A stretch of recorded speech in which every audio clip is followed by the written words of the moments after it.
Hello, I'm Marie Internet, and today we're going to be adding simple double-digit numbers. What is a double-digit number? Well, just like these guys on the sleds, a single is when you have one, a double is when you have two. So what do you think a double-digit number is? Let's take a look. Can you find the double-digit numbers in these billiard balls? I'll give you a second. Make up your mind. There's 1, 14, 2 digits. 15 has 2 digits. It's a double-digit number. And 12 is the last double-digit number on this screen. You already know how to add single-digit numbers. It's an easy process. You already know that you start by going downwards, and that underneath the equal sign, you put the answer. Let's take what you know and use that when we're moving on to adding double-digit numbers. First, you have to have kind of a special eye. It's kind of magic. You have to see the dotted line, the fence, the separation between the two columns of numbers. Here's what I'm talking about. There's the ones column on the right. That's how you use your bits to express that. There's the tens column on the left. You'll use towers of 10 to express that. They must be kept separate.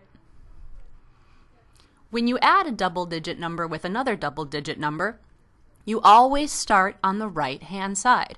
I know that's strange because we read our books from left to right, but when we're doing math with double-digit numbers, and then eventually triple and quadruple and even bigger digits, you always start on the right. I put an arrow there to help you. Take what you know about adding numbers. 5 plus 3 gives you the 8. And now we move over to the left side where we have our towers of 10. I've got a 10 and a 10 tower, so one 10 tower and another 10 tower. 1 plus 1 is 2, so that tells me it's 20, and then 8. So 20 comes from my 2 towers, and 8 comes from my 5 and 3 bits put together. All together without the dotted line, it looks like that. Get your pencils ready, everybody. On your paper, I'd like you to find problem A. It's on the front side. Let's try problem A together. I put 2 cars and I put them in their own lanes to help you. Notice which car is first, the yellow car. So that's to remind you, you have to do the right side first. Go ahead and add your 1 plus 4.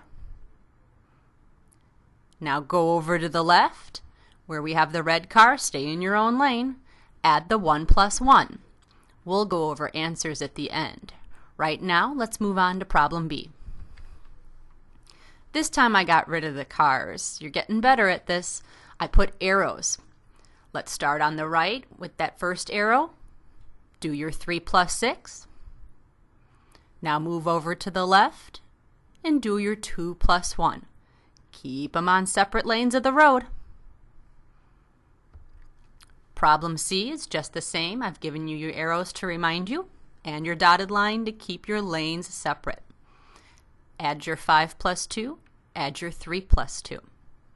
If I'm moving too fast, you can always push pause. Problem D, I've taken away the arrows. Are you going to remember which part to do first, the tens or the ones? Problem E, I've even taken away the dotted line. You'll have to imagine it. Do your addition.